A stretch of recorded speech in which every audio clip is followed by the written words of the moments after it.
Digital sovereignty. So ఈ particular article అనేది మనకి డిజిటల్ సావెరెనిటీ కింద, that is digital sovereignty, that is especially science and tech and security, ఈ పర్స్పెక్టివ్స్లో మనం ఈ ఆర్టికల్ని మనం చదువుకోవచ్చు. ఓకే, సింపుల్గా ఈ ఆర్టికల్ గురించి చెప్పాలంటే ఈ ఆర్టికల్ ఏం చెప్తుంది అంటే ఇండియా అనేది తన digital infrastructure, data, technology systems మీద ఇండియాకి ఎంత కంట్రోల్ కలిగి ఉంది అనేది ఈ ఆర్టికల్ యొక్క main core theme. Okay,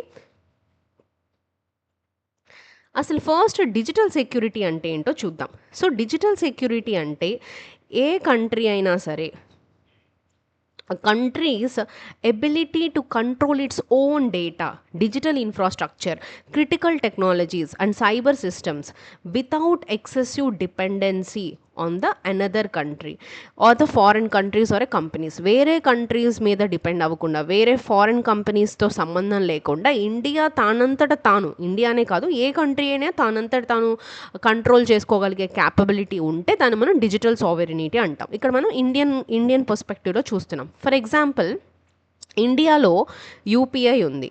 this is Indian one, India యొక్క creation, right? RuPay, NavIC is very important. జీపీఎస్కి ఆల్టర్నేట్ అనమాట ఇండియన్ శాటిలైట్ నావిగేషన్ సిస్టమ్. ఇది డిజిటల్ సావెరెనిటీకి ఎగ్జాంపుల్స్గా మనం చూడొచ్చు. సో అయితే ఇక్కడ ఇష్యూ ఏంటి అనేది కనుక మనం తీసుకుంటే, ఈ ఆర్టికల్లో 2 మెయిన్ ఇన్సిడెంట్స్ గురించి డిస్కస్ చేస్తున్నారు. ఫస్ట్ ఇన్సిడెంట్ వచ్చేసి సీసీటీవీ సెక్యూరిటీ బ్రీచ్, ఇంకొక ఇన్సిడెంట్ వచ్చేసి నయారా ఎనర్జీ ఇన్సిడెంట్. ఏంటి మ్యామ్ ఈ 2 ఇన్సిడెంట్స్ ఏంటి అనేది కనుక చూసుకుంటే, సో సీసీటీవీ సెక్యూరిటీ బ్రీచ్లో ఏంటంటే ఇండియన్ డిఫెన్స్ రిలేటెడ్ ఇన్ఫర్మేషన్ని యాక్సెస్ చేయడానికి ఫారెన్ సాఫ్ట్వేర్ వల్నరబిలిటీస్ అనేవి ఉపయోగించబడ్డాయంట.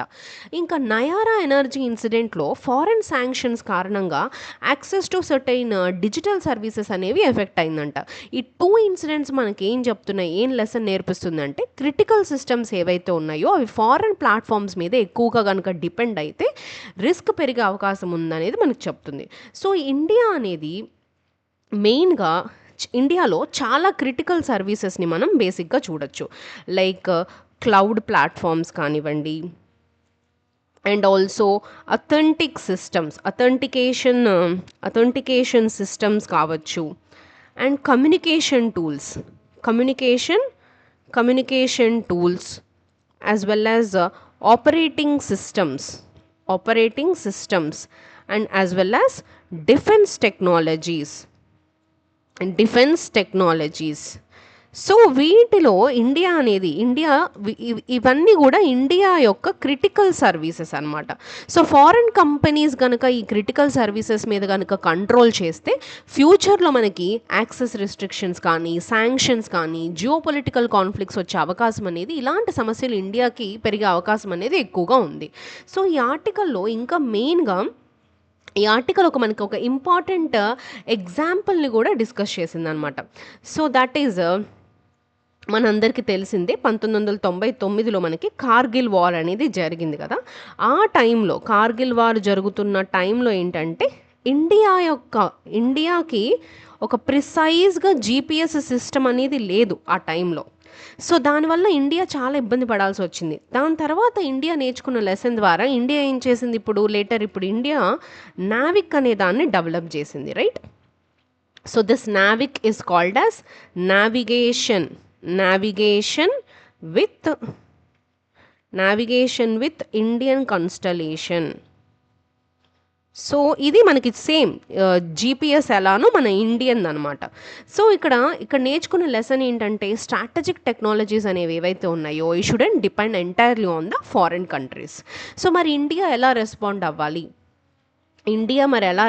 అవ్వాలి అనేది కనుక తీసుకుంటే, ఇండియా అనేది మెయిన్గా ఇండిజినస్ టెక్నాలజీస్ని డెవలప్ చేసుకోవాలి. ఇండియా ఓన్గా తన యొక్క ఇండిజినస్ టెక్నాలజీస్ని డెవలప్ చేసుకోవాలి. ఆల్రెడీ మనకి ఎలాగైతే యూపీఐ కానీ, రూపే కానీ, నావిక్ కానీ ఎలాగైతే చేస్తుందో ఇలానే అది కూడా డెవలప్ చేసుకోవడం అనేది very important. And also defence పరంగా కూడా డిఫెన్స్ పరంగా కూడా ఇండియా అనేది సెల్ఫ్ రిలయన్స్గా ఉండడం అనేది వెరీ ఇంపార్టెంట్. ఏవైతే మనం ఆల్రెడీ గవర్నమెంట్ తీసుకుంటున్న కొన్ని ఇనిషియేటివ్స్ తీసుకుంటే లైక్ ఆత్మనిర్భర్ భారత్ కానివ్వండి, డిఫెన్స్ మ్యానుఫ్యాక్చరింగ్ కానీ, ఇండిజినస్ వెపన్స్ సిస్టమ్స్ కానీ, ఇలాంటివి ఇంకా పెంచడం అనేది మనకి ఇంపార్టెంట్. అండ్ ఆల్సో ట్రస్టెడ్ పార్ట్నర్షిప్ని బిల్డ్ చేసుకోవడం కూడా ఇండియా అనేది చేయడం అనేది ఇంపార్టెంట్ అని ఈ ఆర్టికల్ చెప్తుంది. సో ఇండియా అనేది కంప్లీట్లీ అలోన్ ఐసోలేట్ అవ్వకుండా కొన్ని ట్రస్టెడ్ కొలాబరేషన్స్ అనేవి important. Like India US semi conductor cooperation కానివ్వండి, ఇండియా యుఎస్ కోఆపరేషన్ కావచ్చు, ప్యాక్స్ సిలికా ఇనిషియేటివ్ కానీ, టెక్నాలజీ పార్ట్నర్షిప్ కానీ, ఇలాంటి ట్రస్టెడ్ కొలాబరేషన్స్ని పెంచుకుంటే చాలా హెల్ప్ఫుల్గా ఉంటుందని చెప్పి ఆర్టికల్ చెప్తుంది. సో ఆర్టికల్ చివర్లో మెయిన్గా చెప్పిన ఒక ముఖ్యమైన పాయింట్ కనుక మనం తీసుకుంటే,